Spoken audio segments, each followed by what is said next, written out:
Sí.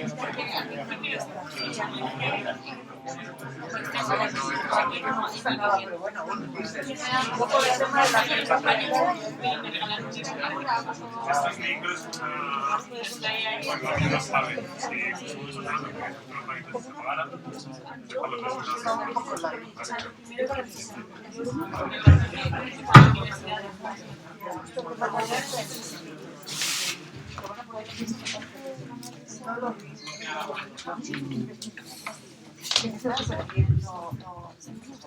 Buenas tardes a todos. Vamos a presentar dos tebeos, dos cómics muy gordos, muy grandes. Le comentaba a Javier antes de venir que me acordaré siempre de esta presentación por el dolor de espalda, de traer los volúmenes, ¿no? Decía que son muy grandes no solo por el tamaño, sino también por el contenido. Hablamos de un premio nacional del cómic. Entonces, ya no solo hablamos de tebeos, de obras importantes a nivel teórico, sino también a nivel de algo bueno, pues aceptado por la crítica y aceptado por la institución. Me da no sé qué decir que nos vamos a quitar las máscaras en un autor como os va a mostrar enseguida que trabaja sobre máscaras, que seguramente si tuviésemos que, y va a ser mi pregunta, va a ser mi inicio para esto, seguramente si hubiese que hablar de un tema en común que dirige bueno, pues yo casi voy a decir las investigaciones de las investigaciones gráficas de Javier Bisusi, es ese juego con las máscaras, con los personajes, con el tema de la identidad y sobre todo con esa idea que recorre estos dos volúmenes de qué es lo que hace que se constituya o que se construya como una identidad, que es una historia, que es un personaje. Creo que es algo que une muy bien los viajes de Juan Sin Tierra con la Divina Comedia de Oscar Wilde. Y bueno, yo creo que empezar por las máscaras, la ficción y la realidad está muy bien. Así que, Javier, muchísimas gracias por estar aquí. Rafa, ¿puedo decir que en nombre de Letras Corsarias le damos la bienvenida? ¿O? En nombre de la librería de Letras Corsarias te damos la bienvenida y te agradecemos estar aquí. Cuando quieras, Javier. Muchas gracias. Muchas gracias. La verdad es que es un gusto. Muchísimas gracias por venir. Están casi todas las sillas llenas, estoy alucinado. Y nada, que es un gusto estar en Salamanca y estar en Letras Corsarias. Efectivamente, el tema de las máscaras, yo suelo hablar más que de máscaras del personaje, ¿no? Que es el tema que por lo menos hasta ahora en mi obra ha estado muy presente. Es una inquietud que me ha seguido desde que empecé a publicar, y lo primero que empecé a publicar fueron los viajes a Juan Sin Tierra, ¿no? Aunque se ha sacado ahora el volumen integral. El primer libro que publiqué fue el primero de los tomos que componen los viajes a Juan Sin Tierra, La pipa de Marcos. Y ya entonces, efectivamente, era una investigación sobre el tema del personaje. Y en los viajes de Juan Sin Tierra, esa investigación me llevó como a jugar con los personajes de cómic, directamente. Hago un cómic y vamos a jugar con los personajes de cómic. Y entonces el protagonista, que es este que sale en la portada, Vasco, está buscando a Juan. Y hay mucha referencia con los héroes clásicos del cine y los héroes clásicos del cómic, ¿no? Especialmente Corto Maltés. Hay todo un juego. ¿Por qué Corto Maltés? Porque Corto Maltés para mí es el personaje de cómic paradigmático, el personaje de cómic que tiene más pose de héroe, ¿no? Es un héroe que hacía referencia continuamente, se autorreferenciaba como héroe, ¿no? Entonces, cuando otro personaje, que en este caso es Vasco, utiliza a Corto Maltés como modelo de personaje, pues estoy haciendo como una especie de juego sobre un juego, vamos a decir. Y efectivamente los viajes a Juan Sin Tierra es toda una especie de búsqueda. ¿Qué pasa cuando alguien se cree un personaje y luego ese personaje explota en un momento dado, ¿no? Se revienta? ¿Qué pasa con esa persona? ¿Qué pasa con ese personaje? Y también es lo mismo que ocurre cuando hay una comedia de Oscar Wilde, porque si hay un escritor o un personaje, vamos a decir, histórico, que llevó la máscara o el personaje hasta la exageración más brillante, fue Oscar Wilde. Oscar Wilde tenía un personaje tremendamente espectacular, ¿no? Bueno, en esa época, estábamos hablando antes, era algo habitual, ¿no? Los artistas... hoy en día también, pero en aquella época de una manera mucho más especial. Tenían que tener un personaje, tenían que fabricarse un personaje con el cual manejarse en el mundillo de los artistas. Y bueno, pues en el caso de Oscar Wilde era un personaje totalmente brillante, ¿no? Pero ¿qué pasa cuando ese personaje se te derrumba, se te rompe? Y, bueno, es un poco también la investigación de este cómic, ¿no? En los dos la investigación es un poco la misma, es ¿qué pasa cuando se rompe el personaje? ¿Y qué pasa cuando se rompe el personaje? Hay que leerse el cómic. Bueno, la verdad es que hay distintas posibilidades. Por ejemplo, en los viajes a Juan Sin Tierra no llego a decir qué es lo que pasa, ¿no? Lo único que que cuento es ese proceso de construcción de un personaje y el proceso de destrucción del personaje. Entonces, evidentemente, cuando se destruye un personaje que nos hemos construido, a ver, todos llevamos personajes, todos, ¿no? O sea, en la adolescencia especialmente nos lo construimos de una manera muy dolorosa y fatigosa. Y luego yo creo que es un trabajo que nos lleva toda la vida el ver qué partes nos pertenecen o le pertenecen al personaje que nos hemos creado, ¿no? Claro, además, no olvidemos que persona en su etimología es máscara. Es decir, que bueno, yo creo que esta frase que aparece constantemente en los dos, en las dos obras, esto de somos lo que nos contamos que somos, o somos eso que cuentan que somos y demás, ¿no?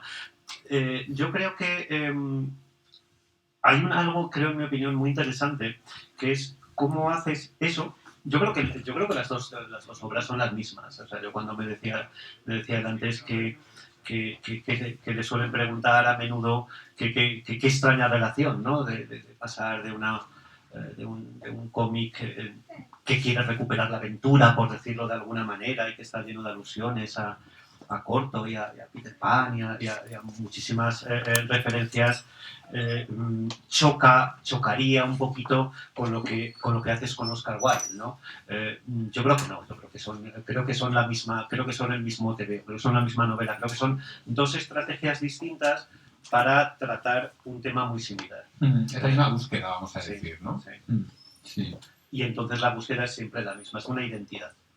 Una identidad que, claro, en los viajes de Juan Sin Tierra es buscar la identidad, tu propia identidad, buscando la del otro, mientras que con Wilde es, en el fondo, una identidad de autor, ¿no? Cómo se construye un autor, cómo se construye una figura, cómo se construye una novela, por así decirlo, ¿no?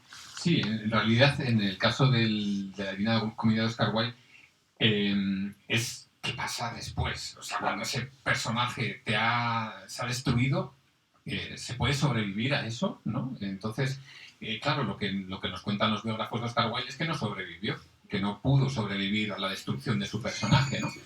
Y entonces ahí mi juego es, a lo mejor hay más. Vamos a jugar, vamos a ver, ¿no? Porque para eso escribimos también, para investigar, para ver, para ponernos en el lugar de, ¿no? Y entonces en este caso el juego era, voy a ver si pudiera ser que hubiera algo más, aparte de esa destrucción del personaje y ese derrumbe. A lo mejor, precisamente en ese derrumbe, Oscar Wilde fue capaz de ver cosas que si no, no puedes ver, ¿no? Él mismo lo decía en el libro de Profundis, que es el que provoca que yo escriba este libro, es el libro póstumo de Oscar Wilde, ¿no? Claro que lo escribe cuando ya se le había roto el personaje y dice una serie de cosas que son muy, bueno, muy profundas. El título no lo puso él, lo de Profundis, pero no le va mal, ¿no? Son muy profundas y entre esas cosas está como el descubrimiento del dolor. El descubrimiento del dolor como puerta de un conocimiento al que no se puede llegar si estás simplemente con el placer, ¿no? Y entonces un poco mi investigación es esa, ¿qué descubrió? ¿Qué descubrimiento era ese del dolor? ¿Qué puerta le abrió, no? Y entonces es un poco... Sí, además en eso también coinciden un poquito los dos, ¿no? Porque un trabajo sobre la construcción de una identidad o de un personaje, de una historia y demás, que donde concluye, donde se le da verdadera realidad es en la vida, es en la muerte, ¿no? Es en ese momento donde todo cobra sentido, en el momento en que se caen las máscaras, por así decirlo. Del mismo modo, en el final de los viajes de Juan Sin Tierra, aquí en esta librería hubo un debate sobre si nos gustaba poco o mucho el final. A mí me gusta mucho el final de los viajes de Juan Sin Tierra.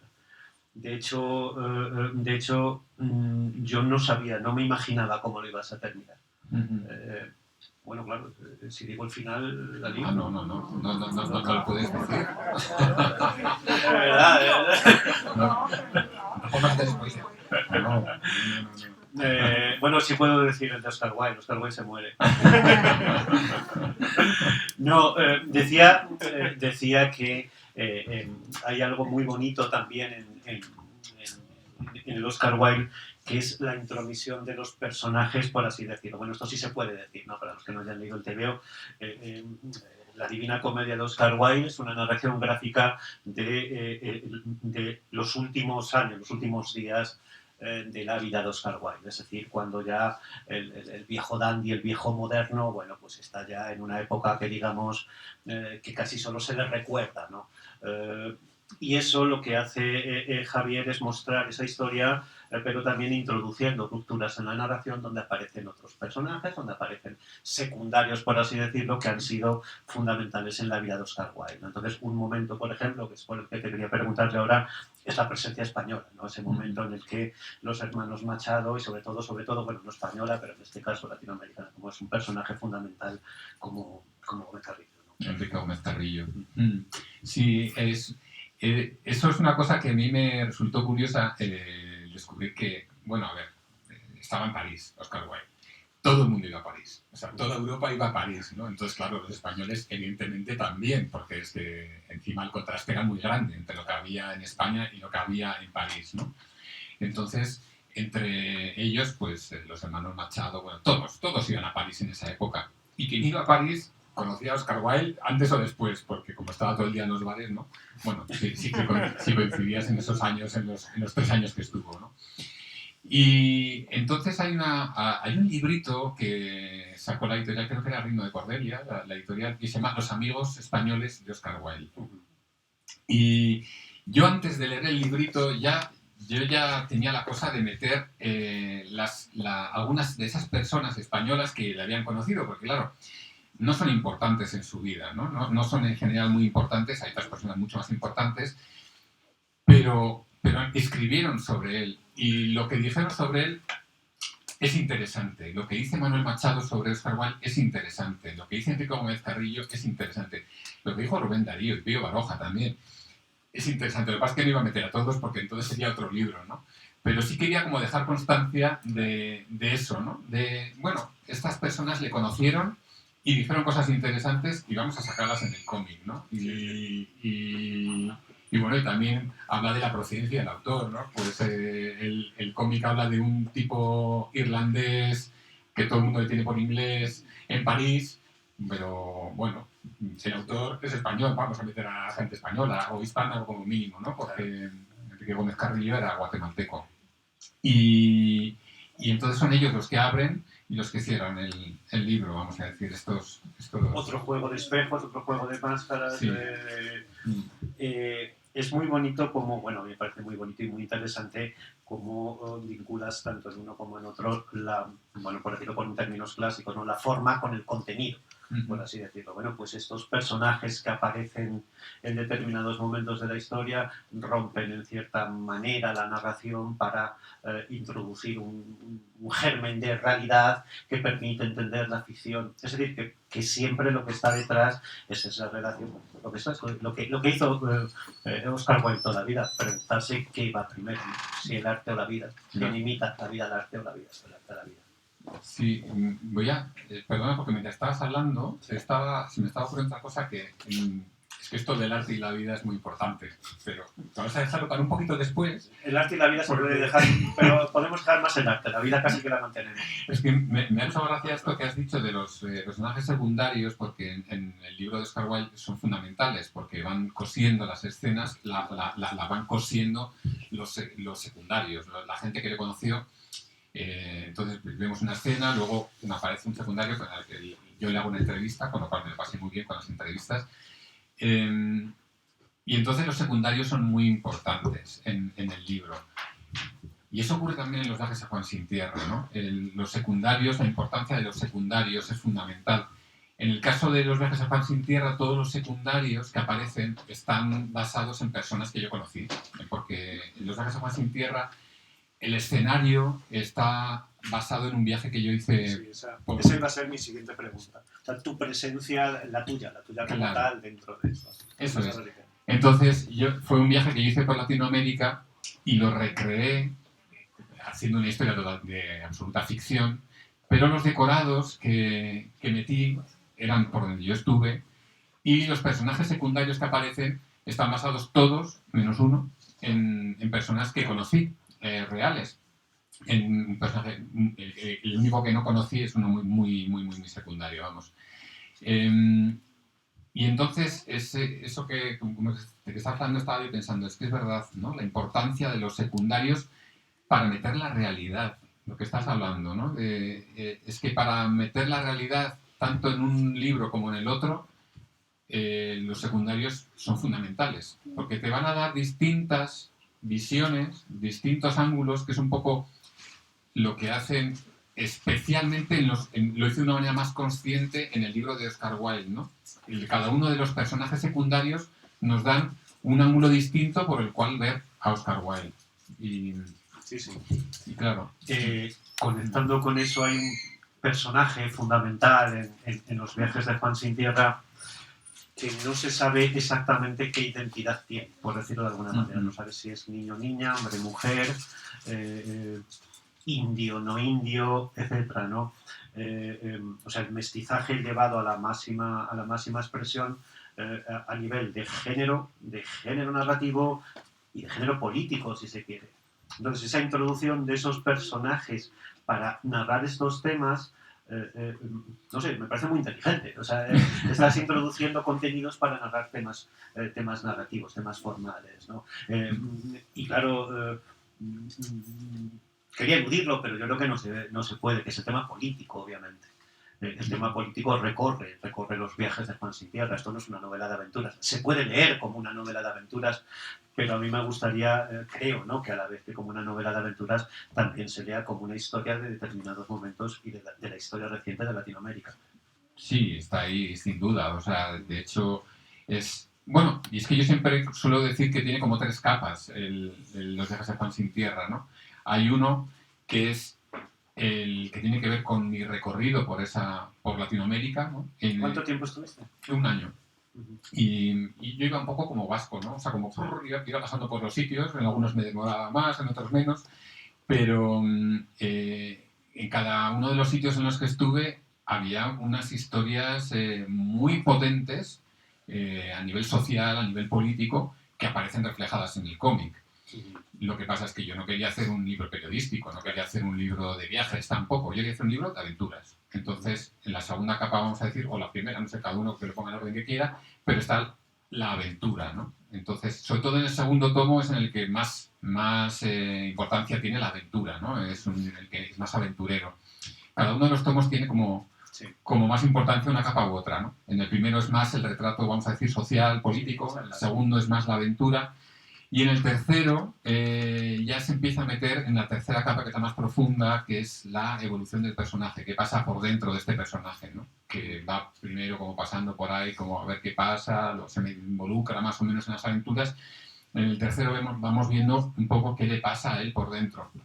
Y el cuarto ya es él, simplemente, ¿no? Es él y de hecho la misma estructura narrativa cambia. En los 3 primeros tomos es muy lineal, además en los 3 es igual, empieza con un mapa, hay 8 páginas, luego hay un pequeño flashback, luego hay una historia lineal hasta que acaba, ¿no? en una página final que es una viñeta única. Y eso en el cuarto tomo se rompe totalmente, porque es que se ha roto todo. Hemos roto al personaje, hemos roto la estructura narrativa, hemos roto muchas cosas, ¿no? Entonces, estoy bien resonando, sí. me parece. No. En cierta manera, los finales, y no destripo el final, ¿no? Son muy similares. O sea, después de un montón de aventuras, lo que queda en el fondo es lo cotidiano, la realidad. O sea, lo que destripa ese fondo del héroe romántico que recorre a través de muchas aventuras es darse cuenta que la búsqueda, por así decirlo, la búsqueda está mucho más cerca de lo que se pretendía en el viaje, ¿no? Y del mismo modo con la comedia de Oscar Wilde, ¿no? Pues la escena final, las escenas finales, ¿no? Bueno, pues con la frase famosa, ¿no?, de Oscar Wilde, ¿no? Cuando, he muerto como he vivido, ¿no?, por encima de mis posibilidades, ¿no? Por cierto, qué coñazo sería hablar con esta gente, ¿no? Porque yo me imagino estar hablando con Oscar Wilde y decir, hola, buenos días, el pan. La búsqueda del pan es lo mismo que la felicidad de la sangre. O sea, habrán como en tweets, ¿no? La verdad es que lo de Oscar Wilde es lo que decían los que le conocieron es que era alucinante estar con él, ¿no? O sea, estar con él era divertido, emocionante.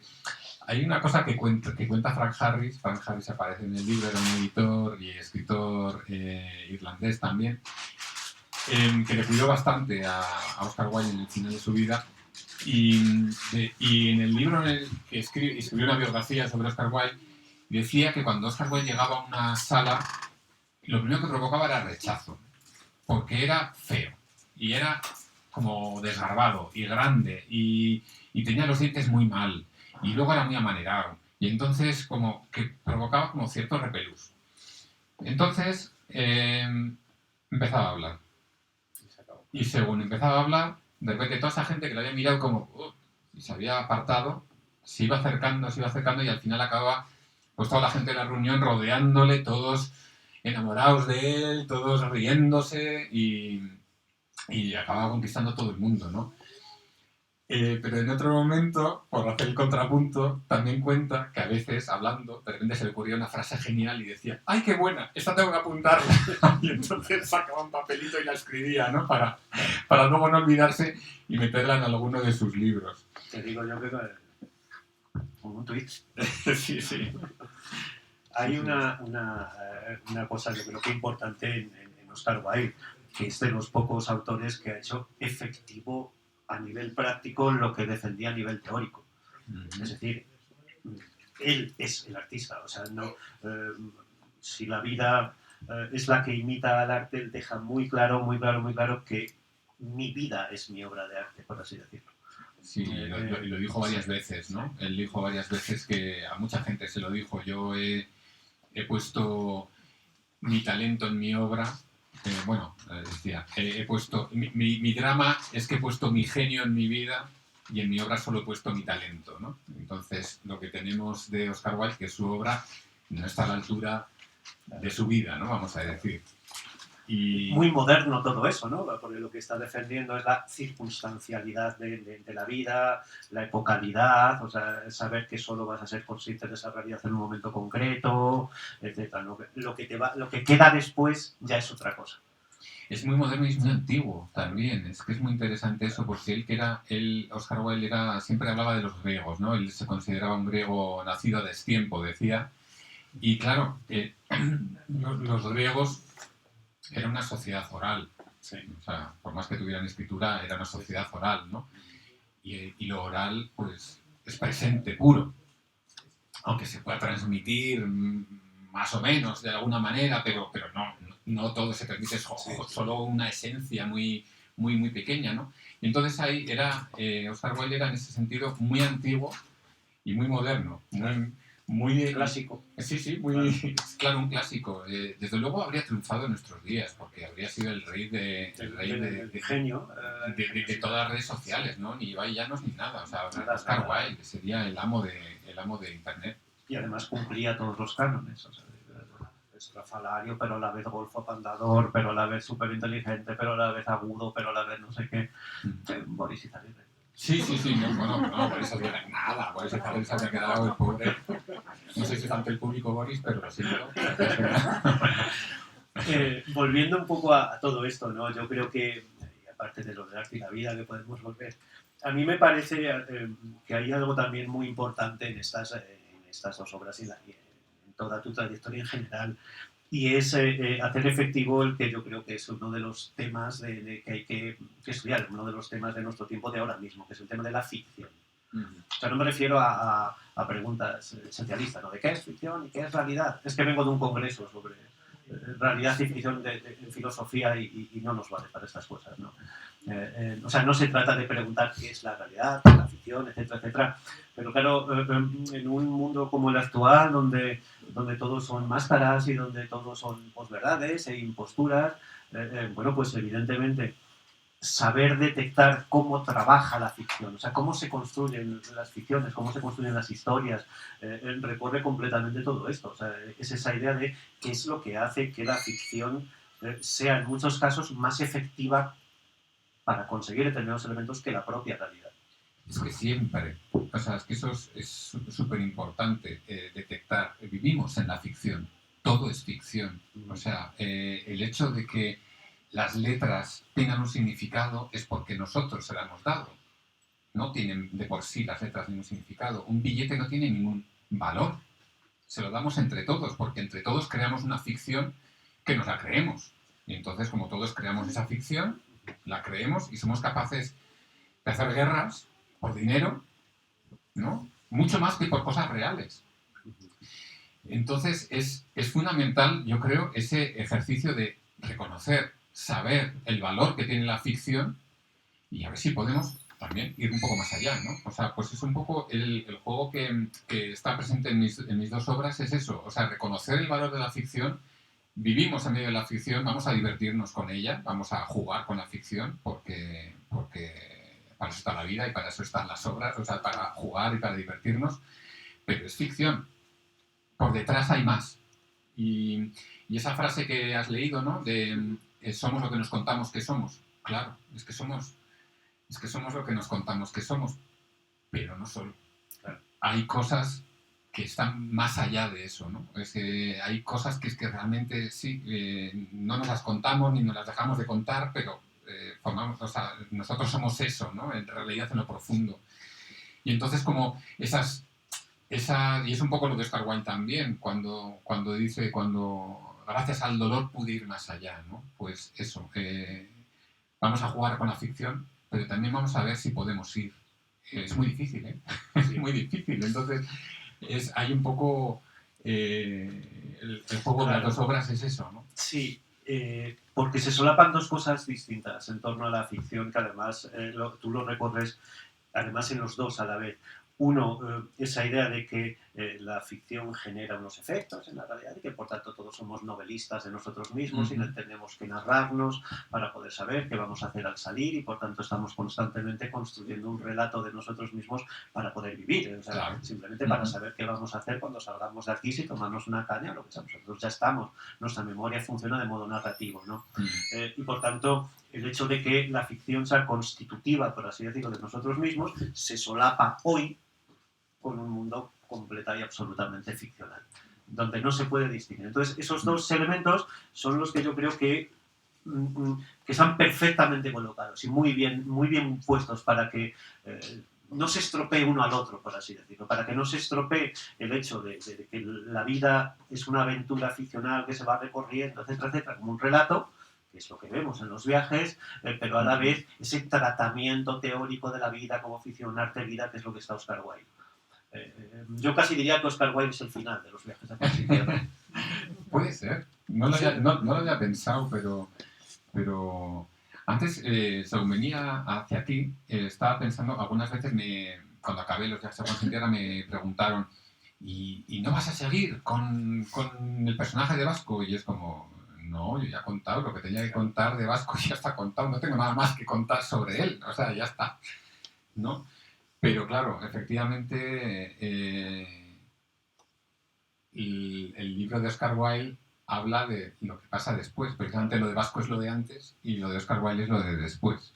Vasco es cómo el personaje se construye y Vasco es lo que querría haber sido Oscar Wilde.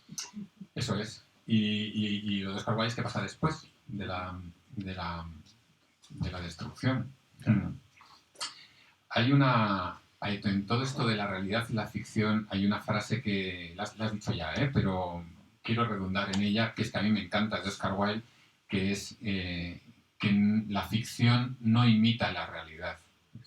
Nos pensamos que hacemos cuadros que imitan la realidad, o no. La realidad imita la ficción. Y es que eso es física cuántica, o sea, es primero ideamos, primero el ser humano crea, piensa y después lo reconoce en su vida, lo reconoce... entonces él tiene un ensayo en el que habla sobre eso, ¿no? Y dice... los cuadros de Turner son los que crean la niebla londinense. No es que Turner reproduzca la niebla londinense, sino que él la creó, ¿no? Es muy gracioso, Oscar Wilde siempre es muy gracioso. Pero es que son cosas que... primero te ríes, ¿no? Te ríes con Oscar Wilde, jajaja, qué cosas se le ocurren. Pero es que luego lo piensas y dices, joder, es que cuántas veces, o sea, en nuestra vida podemos reconocer que primero hemos pensado las cosas y luego las hemos buscado para reconocerlas. O sea, pero es que para verlas antes las hemos tenido que pensar de alguna manera, ¿no? Sí, sí. Ya sabes que hay una versión de Woody Allen de eso, ¿no? Ahora Woody Allen en una peli donde, joder, te asomas por la ventana y está en Londres, no está en Inglaterra. Te asomas por la ventana y ves un cuadro de Turner, joder. Claro. Es esa idea, ¿no? Eso es. Otra pregunta y damos para la palabra a quien quiera preguntar. Con todos estos temas que estamos hablando, ¿no? Ficción realidad, identidad, personajes, pero claro, tú todo eso lo piensas, lo narras y lo investigas a través de imágenes, a través del cómic. Entonces, ¿qué es lo que permite hacer el cómic? ¿Qué es lo que te permite a ti hacer el TVO para investigar esas cosas que no pudiera hacerlo, por ejemplo? La ilustración o la literatura. Claro. Ya, la verdad es que es una pregunta un poco...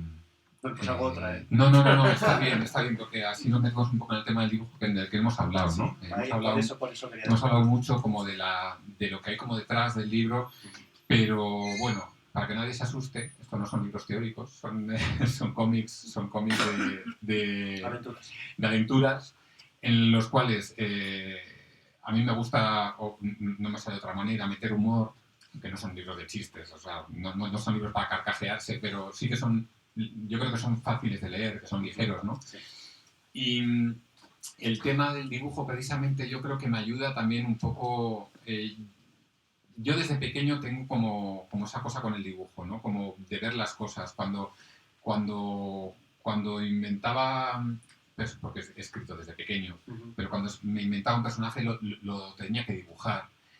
Y es ahí donde me siento cómodo, en ese lenguaje intermedio, entre la escritura y el dibujo. Si solo dibujo, me siento súper torpe. No me considero ilustrador. Cuando me llaman para hacer alguna ilustración sudo tinta, o sea, porque claro que puedo hacer, o sea, sé dibujar, ¿no? Pero a mí lo que me gusta es narrar historias, ¿no? Y solo con la literatura también me siento súper torpe. Yo cada vez que leo un libro de literatos que me gustan, ¿no? Digo, ¡guau! ¿Cómo se le ha ocurrido este símil? O yo como que me siento muy torpe. Sin embargo, con el cómic es como que me siento como pez en el agua. O sea, realmente me siento en mi medio, ¿no? Hay algo que tiene el cómic, que al mezclar texto y dibujos, a mí me resulta muy... ¿cómo decir? Muy útil o como que va a favor de la narración, y es que con el texto tú puedes meter una serie de información y con el dibujo metes otra información, pero además metes otra cosa, que es la emoción. Por supuesto que puedes meter emoción, evidentemente, solo con literatura, faltaría más, pero me parece que con el dibujo se puede, como entra por otro lado, entra por los ojos, como una manera más visceral, entra por un lugar más emocional. Es como más emocional. Para algo se hacen libros ilustrados también, ¿no? Pues porque por una parte tienes el texto y por otra parte un dibujo que te da otro punto, ¿no? Y eso para mí es lo que te aporta el cómic. O sea, que de repente dibujas una mirada y no necesitas ser un virtuoso, no necesitas ser el gran dibujante, el gran pintor, no. Es porque como estás narrando una historia, esa mirada, aunque sea muy simple, sean dos circulitos con un puntito que te está señalando para allá, pero eso es capaz de conectar en el lector con algo, como hacía Hugo Pratt, ¿no? Hugo Pratt, el dibujante corto maltés, hacía unos atardeceres que eran el colmo de lo cutre. O sea, te hacía una raya y así, como lo podía hacer un niño. Y plim, plim, plim, dos gaviotas, ¿no? Pero ¿qué es lo que pasa? Que es que esa viñeta tan simple, el lector no está viendo eso.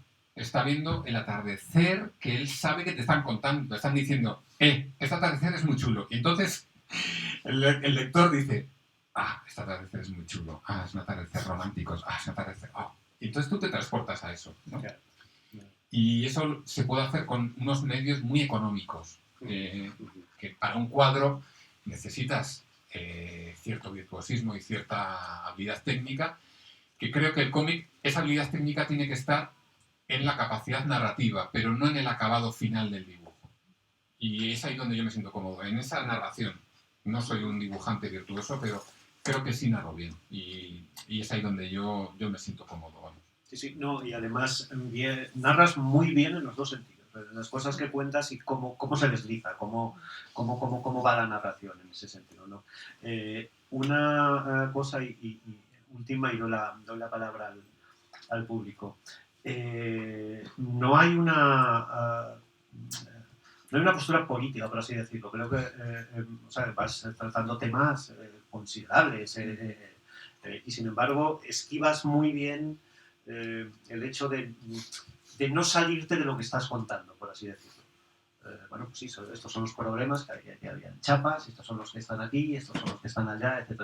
Pero siempre tienes a Vasco y a Juan para poder salirte o para poder volver a eso, porque además son temas que tú has visto, que tú has estado allí, que lo has visto, ¿no?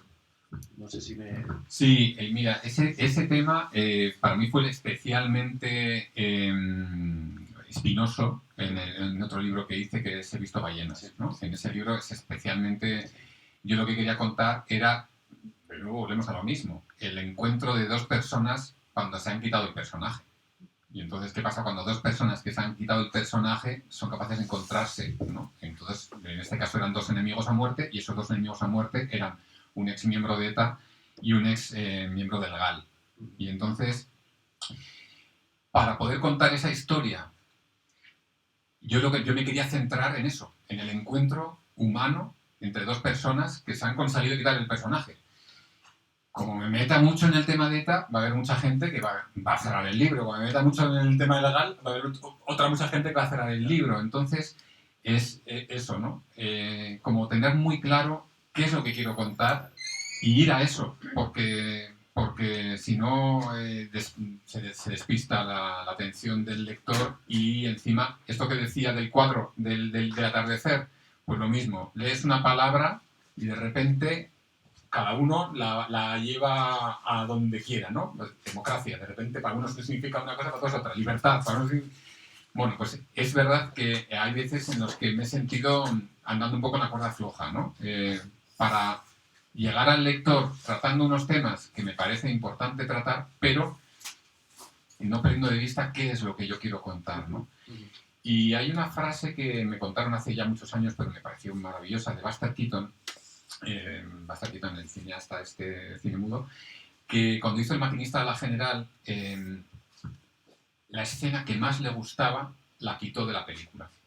Y es como, ¿y por qué la quitaste? Esa escena si te gustaba tanto. Dijo, porque no ayudaba a contar lo que yo quería contar.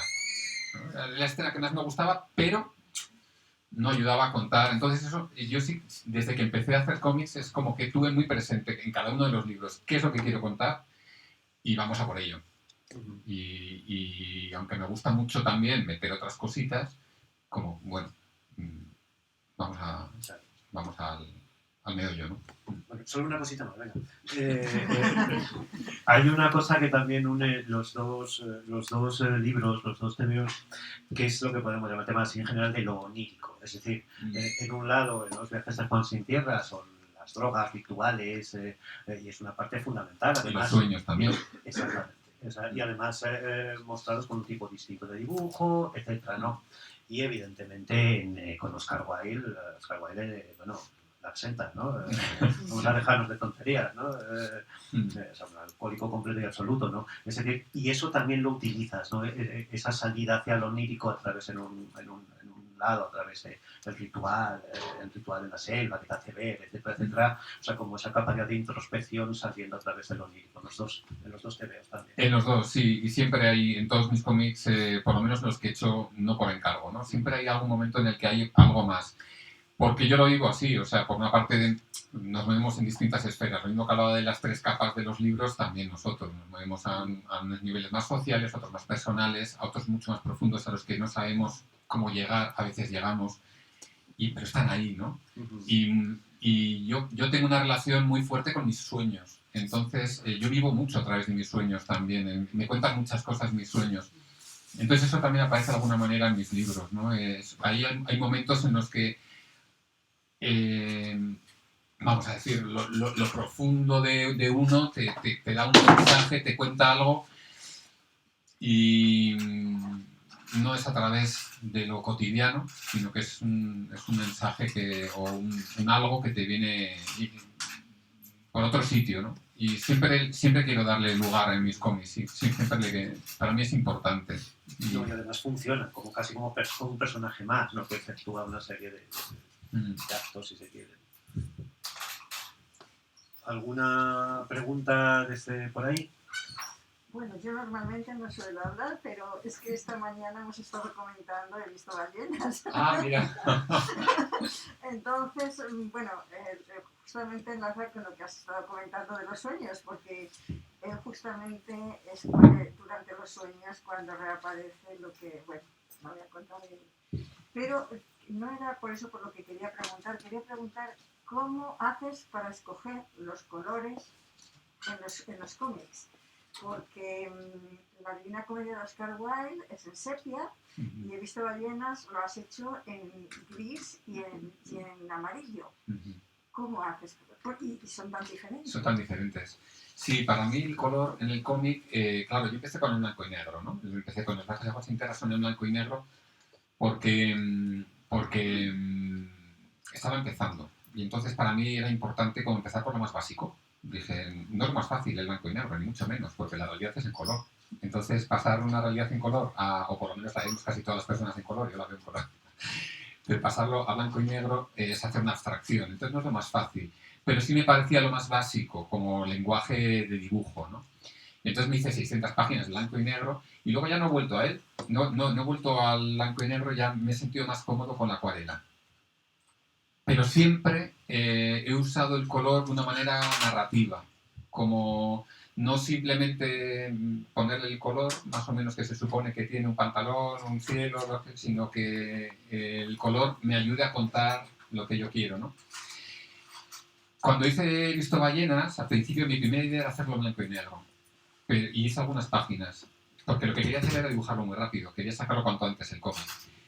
Pero claro, la historia de dos personas en la cárcel, con el sentimiento ahí como de culpa, en blanco y negro se me quedaba un plumbeo el asunto que dije, como no le meta un poco de ligereza, y ahí me ayudaron mucho las acuarelas.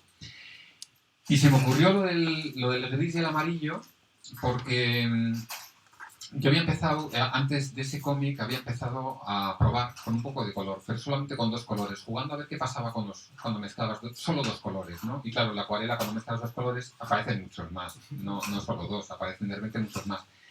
Y es que en He visto ballenas, claro, dije, esto me viene muy bien, porque estos son dos personajes que pertenecen a mundos muy diferentes, claro, son dos enemigos mortales, pero la realidad al final nunca es negro y blanco. Al final siempre está creada a través de la mezcla de los colores que hay, ¿no? Entonces dije, pues vamos a tener un gris y un amarillo. El amarillo es un color cálido, el gris es muy azulado, muy frío. Dije, pero hice un amarillo que no fuera cálido, porque el amarillo, sobre todo, luego en la Revolución sí quedó un poquito más cálido, pero el que yo usé era como de luz de neón, vamos, era un luz... o sea, un amarillo como de luz de neón, como muy de la luz de la cárcel, ¿no? Y ese un poco era el juego, ¿no? Mezclamos estos dos colores que son aparentemente opuestos, uno cálido y uno frío, pero al mezclarse aparecen matices y aparecen más colores, aparecen casi hasta verdes incluso en algunos sitios. Y... Es que no me imagino el libro en blanco y negro, porque además el tono que has utilizado para los sueños, que me parece que está muy bien elegido y que redunda en el libro, pues no sé cómo lo podrías haber hecho en blanco y negro. Yo tampoco. No lo sé. Quiero decir, me parece muy acertado y me parece muy difícil de elegir un color para igual que el de Oscar Wilde. Y el de Oscar Wilde fue fíjate, ahí fue también que la cosa de que las imágenes que tenemos de esa época, que hablamos de 1900, son fotografías en colores sepia. Y fue como, pues, voy a hacerlo en acuarela también, porque además la acuarela sin viñetas, o sea, sin delimitación de viñetas, porque le va a dar un toque como más artístico, que se habla mucho del arte en el cómic, ¿no? Entonces como menos cómic y más pictórico. Pero si es que si le meto el tono sepia, es que automáticamente tú abres el cómic y te vas a 1900. Eso te transportas a otra Sí. época. Y la verdad es que fue como una decisión que la tomé al principio, pero fue cuando me llegó el libro a casa y lo abrí y dije, sí, ha funcionado, porque muchas veces hasta que no te llega el libro no sabes realmente si ha funcionado, ¿no? Pero sí, cuando llegó dije, sí, esto es lo que quería, porque también el formato, ¿no? Dije, yo quiero un libro que tenga aspecto de tocho decimonónico, de novela decimonónica, ¿no? Y bueno, si cabe en la caricatura, ¿no? O sea, tampoco vamos a hacer ahí, pero sí, cuando llegó estaba contento con él. Bueno, pues, muchas Sí. gracias. Yo quería saber si puedes comentar un poquito cómo es el flujo de trabajo que tienes, es decir, desde que tienes la idea hasta que finalmente te llega ya el libro editado, ¿cómo es un poco ese flujo? Vale, pues sí, encantado. Porque, bueno, cada libro es un poco distinto, ¿no? Pero bueno, vamos a decir que todos tienen una fase inicial, vamos a decir, de semilla, ¿no? Como de a ver de dónde viene la historia, y esa fase es muy aérea. Vamos a decir que eso muchas veces no lleva horas de trabajo, sino que estás como, yo qué sé, vas en el coche y vas pensando en ello, o cosas que te inspiran, ¿no? Si voy a hacer el libro realmente, porque claro, en esa fase andan muchas historias que se han quedado ahí, se han quedado en esa fase aérea y no se han materializado en nada, ¿no? Cuando ya empiezo a hacer el libro, yo soy muy metódico. Yo hice la carrera de arquitectura antes y ahí me quedó una deformación profesional. Yo hago los cómics como hacía los proyectos arquitectónicos, ¿no? Me pongo con la estructura general, como muy general, que es un poco lo que he dicho antes. ¿Qué quiero contar yo con este libro? Cuando yo voy a hacer este libro, le voy a dedicar tanto esfuerzo, ¿qué es lo que quiero contar? Si no soy capaz de responderme a esa pregunta, me cuesta mucho hacer el libro. Es como... Y de hecho, cuando me hacen un encargo, les digo, por favor, decidme en una frase qué queréis contar con este libro, para que yo sepa a qué atenerme. ¿Cuál es el objetivo de hacer este libro, ¿no? Y entonces suelo hacer una vez que tengo, vamos a ver, no soy tampoco como intento también dejar un poco de fluidez. A veces la respuesta a esa pregunta no es inmediata, ¿no? Y tarda un poco en venir, pero sí que es importante. Y en ese interim también está la parte del argumento, que es como hacer una escaleta de cómo es el argumento, qué pasa en este cómic. Y eso pues pueden ser 2 páginas o 3 páginas, más o menos. Y luego ya enseguida necesito escribir, porque necesito saber, porque muchas cosas las sé. Yo ahora mismo estoy en esa fase. Estoy pasando de ahí al guión, en el próximo cómic que estoy haciendo, ¿no?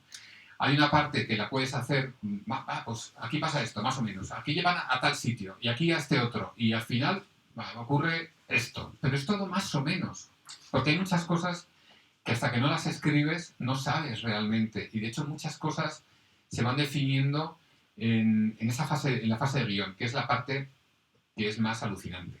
Porque según vas escribiendo el guión, de repente empiezan a aparecer cosas que tú no sabías. Y entonces es muy bonito, ¿no? Te vas encontrando un personaje que no sabías que estaba ahí, unas frases que tú no sabías que estaban ahí y de repente aparecen y te dan pie para otras cosas. Que a mí la fase de guión es con la que más me divierto. Ahora mismo estoy en eso, ¿no? En la fase de guión. Y en esa fase, evidentemente, se van corrigiendo cosas del argumento, ¿no? Una vez que ya tengo el guión, viene la parte del boceto, del storyboard, ¿no? Que se llama en inglés. Esa fase la he ido haciendo, el boceto, a medida que he ido avanzando en mi carrera. Al principio era muy estricto, pues me hacía todo el cómic con el boceto. Luego la fui haciendo, pues bueno, pues por cada 16 páginas.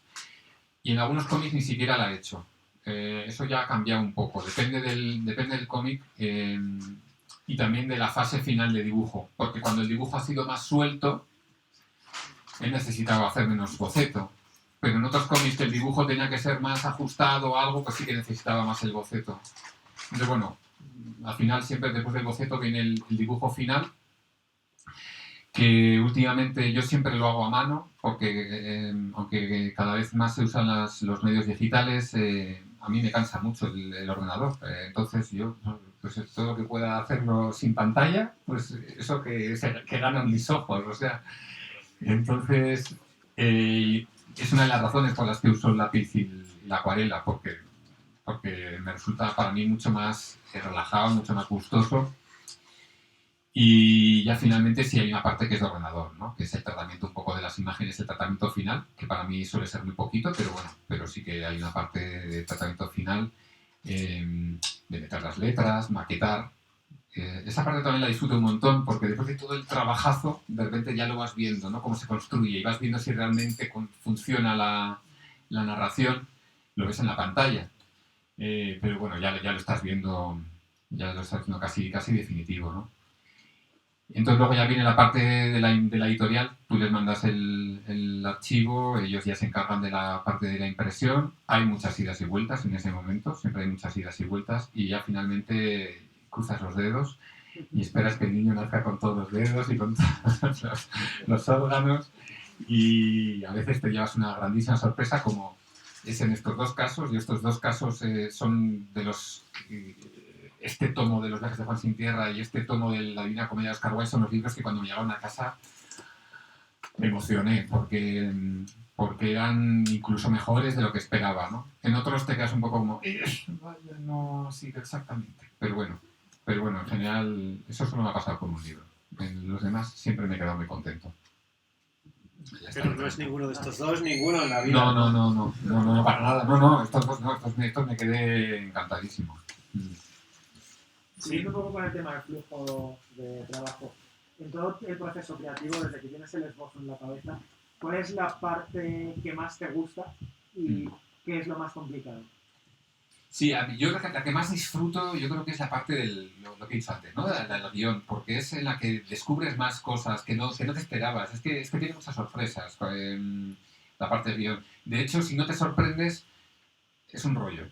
Porque tienes que hacer que este personaje salga de tal sitio y llegue al otro. Y como tú no te sorprendas, es como súper trabajoso. Ay, sí, tenía que pasar por este sitio, tenía que contar con este personaje, qué rollo. Tengo que escribirlo. Entonces, siempre intento buscar que me sorprenda el propio texto. Entonces, como no voy por lo que yo ya sé que ocurre, sino vamos a ver qué pasa si... cosas que a mí me apetezcan que ocurran, ¿no?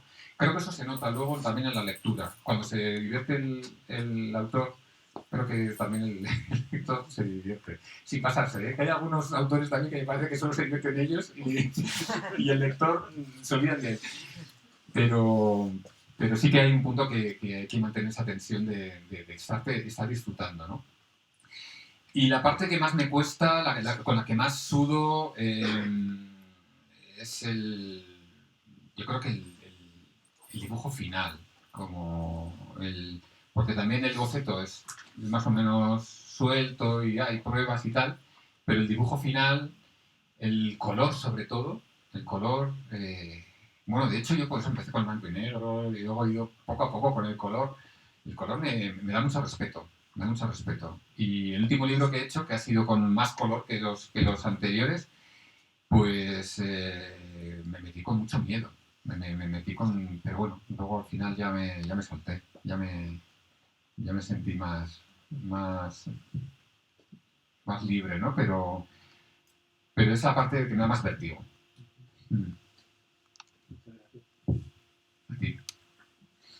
Sí. Es una pregunta muy tonta, pero es que tengo curiosidad. La tipografía del título de Oscar Wilde es la de Tarantino. ¿Hay alguna razón o...? Es la de Tarantino.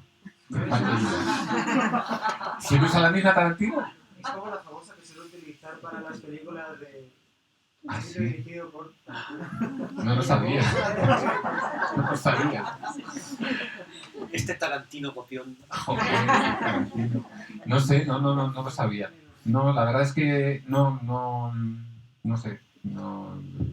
Mira, esta tipografía yo la puse cuando le mandé a la editorial con un estudio de portada y puse esa tipografía porque de las que tengo en el ordenador pues me iba más o menos bien.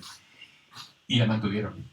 Ya está. Yo pensé que le iban a cambiar porque siempre me la cambian las tipografías y la mantuvieron y dije, pero ¿no la vais a cambiar? Y dijo, no, nos parece que está bien. Y pues, pues vale. Pero la edición francesa la cambiaron, por ejemplo. Igual sabían que era la que usaba Tarantino. Yo no lo sabía. Por ahí, por el final había otra. Sí, perdóname, hace unos años descubrí en estas Vale. descubrí en estas estanterías la adaptación, el libro ilustrado sobre el retrato de Dorian Gray Ajá. que hiciste. Corrí a regalar la copia vieja que yo tenía para comprarme eso. De vez en cuando la ojeo y me ha llamado mucho la atención que ahora hagas este tomo. Entonces te haría dos preguntas. Una, si lo de Oscar Wilde venía de antes, ¿puedes hacer un paso a tu encargo de ilustrar el Gray y luego esto? ¿O ya venía de antes, era algo que sobrevolaba? Y luego otra que es, me han contado, que es una especie de documental, que te enfrentas a la historia de los últimos años de Oscar Wilde desde el punto de vista de un documentalista, por decirlo de alguna manera. Y un personaje que es tan icónico y que encima tiene la losa de Profundis, que es su propia versión, ¿eso cómo te separas de ello para hacerlo desde el punto de vista de un documentalista? ¿Cómo consigues quitarte 100 años de que todos sabemos o queremos saber quién era Oscar Wilde para darle, digamos, una visión más objetiva o intentarlo por lo menos? Bueno, ni siquiera lo has intentado, ¿no? Vale, bien. A ver si consigo no extenderme demasiado porque has tocado dos preguntas que son muy meollo, ¿no? O sea, del libro. La primera es que yo efectivamente tengo una historia con Oscar Wilde desde pequeño. O sea, de hecho, al final del libro, la última página se llama Biografía Wildeana del autor, que soy yo, claro, el autor, y cuento un poco mi relación con Oscar Wilde desde pequeño, ¿no? Así, con breves pinceladas.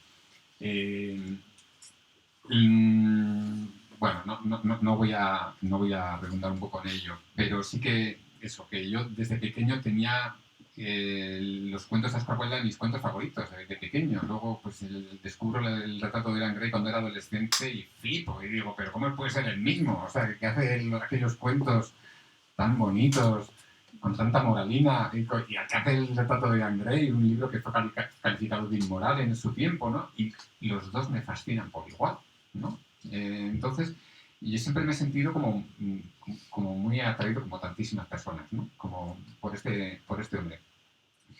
Cuando hice las ilustraciones del retrato de Dorian Gray, la editorial me dijo, estamos haciendo una colección de obras clásicas ilustradas por autores de cómics, puedes elegir uno. Me dijeron ellos que podía elegir. Y entonces elegí el retrato de Dorian Gray porque iba muy bien en la colección con los otros libros que habían publicado, me encajaba perfectamente y porque a mí me atraía un montón, ¿no? Ahí era una fascinación antigua la que tenía yo por el retrato de Dorian Gray. Y este libro surge a raíz de la lectura de De Profundis. Cuando leí De Profundis, de repente yo hice el clic, se me casaron el Oscar Wilde de mi infancia, de los cuentos, pero el Oscar Wilde de la adolescencia, ¿no? Y con el Oscar Wilde de las obras de teatro y tal. Y entonces, cuando me aproximo a la figura de Oscar Wilde, cuando te he dicho, Rafa, que es como un documentalista, es porque sí que tiene una estructura como que yo hago entrevistas a la gente que le conoció, ¿no? Hay dos partes. Una parte es que yo sí que o sea, dos partes de mi aproximación, vamos a decir, a la figura de Oscar Wilde y a su historia. Por una parte es la aproximación documental. Leí un montón de cosas de gente que le había conocido y qué decían esas personas sobre Oscar Wilde. Y entonces esas personas, cada uno daba una versión un poquito diferente. Aunque había muchas cosas comunes, había cositas un poquito diferentes de las que decían unos y otros. Entonces eso me venía muy bien para hablar de las distintas caras que tenemos cada uno, ¿no? En este caso Oscar Wilde. Y la otra aproximación ya no era externa, de estudiar, de documentarme, De hecho, no me documenté exhaustivamente, porque si me hubiera documentado exhaustivamente jamás habría escrito este libro, porque las obras que se han escrito sobre Oscar Wilde son infinitas. O sea, yo creo que nadie ha sido capaz de leerse todo lo que se ha podido escribir sobre este hombre, ¿no? Entonces, yo tuve muy claro que tenía que, esa labor de documentación tenía que ser contenida, porque si no nunca iba a escribir mi libro. Entonces, la otra parte de cómo me aproximo al personaje es de una manera literaria. Yo me meto en su piel, entonces soy yo jugando a ser Oscar Wilde y jugando a sentir y jugando a ver, cuando le pasó esto, qué podía estar sintiendo, pero con mi propia historia. Entonces ahí hay una simbiosis entre...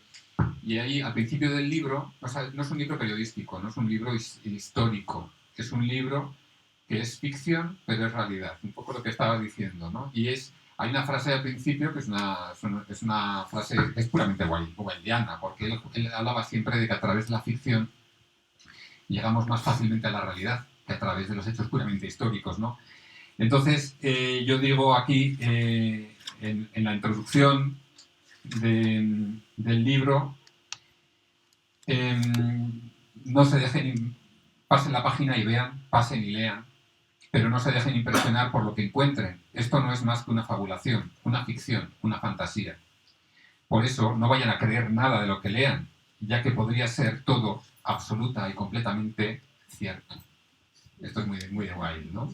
Pero es eso, es todo ficción, pero es que todo podría ser real porque está muy documentado el libro. Entonces, bueno, con pequeñas licencias literarias, hay algunas cosas una escena que le ocurrió con una persona, bueno, yo se la pongo con otra persona, pues para que me cuadre, ¿no? con la historia, pero ese es un poco, mi aproximación es esa, o sea, jugar, y de hecho me llegaron a pasar cosas muy, bueno, ya no estamos de tiempo, pero vamos, es que llegué a fundirme mientras hacía el libro mucho con Oscar Wilde, y luego mi mujer siempre dice que en esa época Oscar Wilde se sentaba a cenar con nosotros en la mesa, había que ponerle el plato también, ¿no? A Oscar Wilde. Pues no sé qué decir, Disculpa, una última cosa, ¿no has conseguido ponerle cara a Adela? ¿A quién? A Adela Suter, ¿no has conseguido ponerle cara? Adela Suster, no tengo ni idea cómo era. Por más que he buscado, ha habido Adela Suster. Hay pocos personajes ya que no se puede poner cara, ¿no? Porque de ahí para adelante ya todo el mundo tiene. Bueno, pues mira, hay 3 personajes en el cómic que no tienen cara. Adela Suster no le puse cara porque no sale en el cómic, solo se la menciona, ¿no? Adela Suster era una mujer que le cuidó mucho a Oscar Wilde, sobre todo a nivel económico, ¿no? Al final de su vida le dio un montón de pasta ahí porque era una gran admiradora suya. Pero no le vio en los últimos años de vida, entonces no sale en el cómic Adela Suster. Pero, y bueno, por más que busqué en internet, no conseguí encontrar. En algún sitio está, porque esa mujer era rica, entonces sus herederos tendrán una foto colgada en algún sitio o algún retrato de la tía abuela Adela Suster. Pero yo no la encontré en internet. Y me pasó también con otros 2 personajes. Uno es otro personaje que también era rico y en algún sitio habrá algún cuadro, en alguna subasta algo ahí, porque era Harold Mellor, que era un hombre que le invitó a Oscar Wilde, pero ese hombre tampoco no he sido capaz de encontrar, por más que he rebuscado. Y otro es Maurice Gilbert. Maurice Gilbert era el chico prostituto que le acompañó bastante a Oscar Wilde y de hecho la foto final de Oscar Wilde muerto la hizo él. Y Maurice Gilbert, ahí sí que tengo seguridad de que no hay manera de encontrar nada de él porque ¿cómo se llamaba?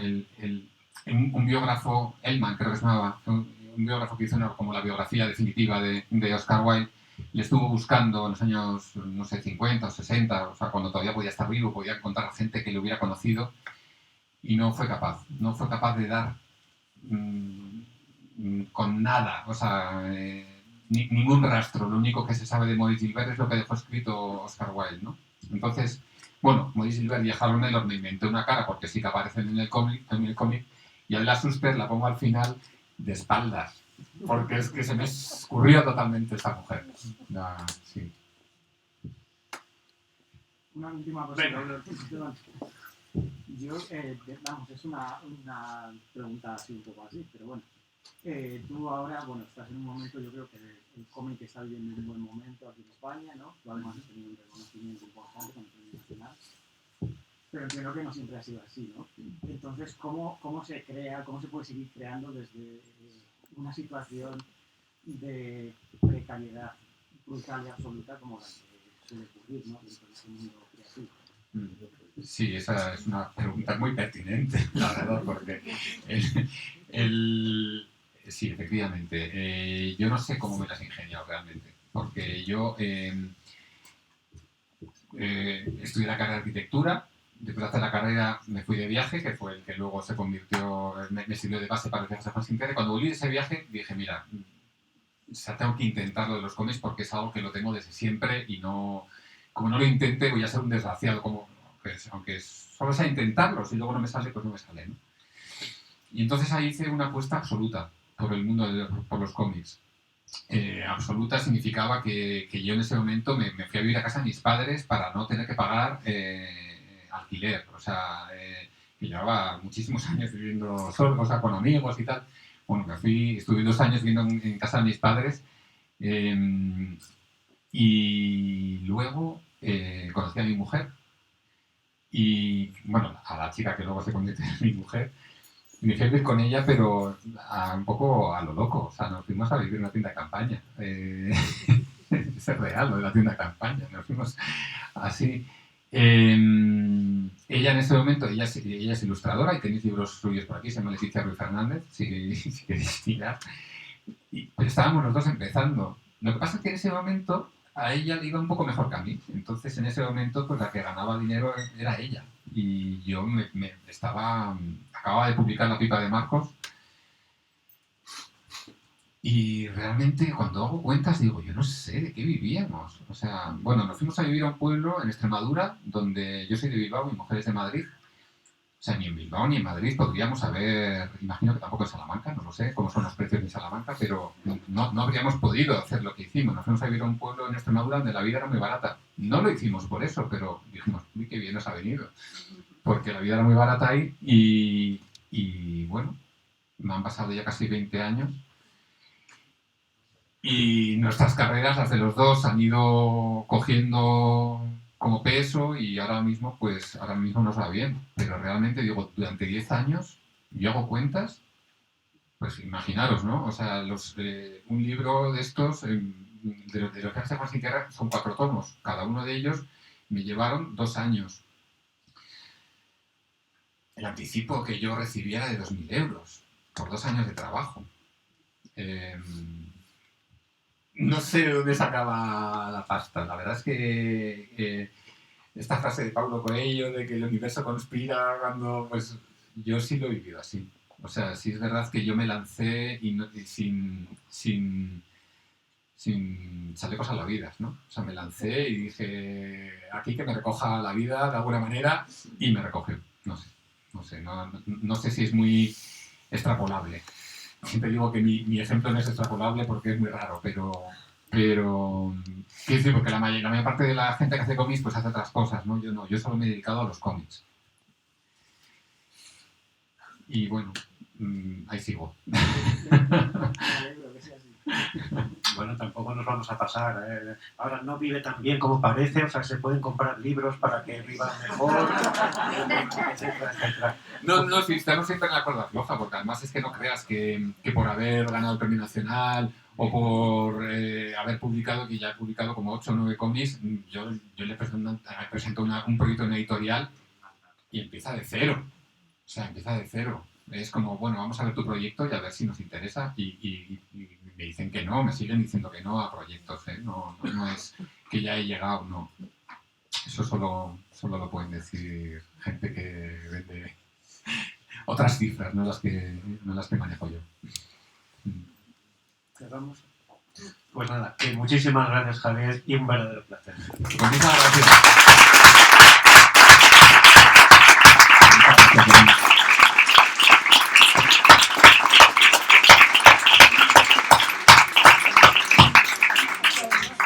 Y ahora, por supuesto, pues Javier firmará, dibujará.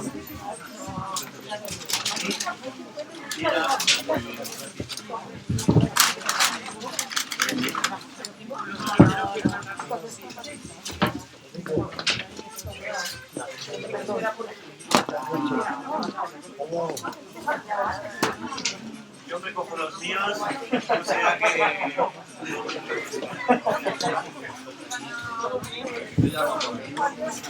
Que vaya muy bien.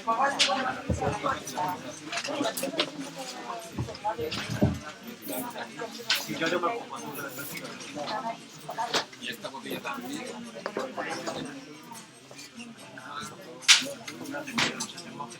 Claro, porque no se mira, aquí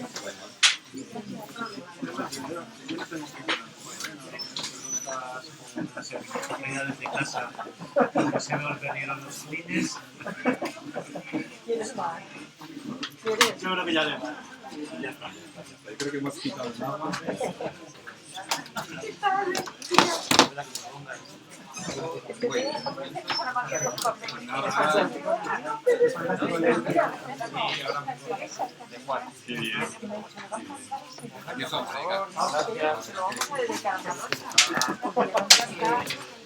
Gracias.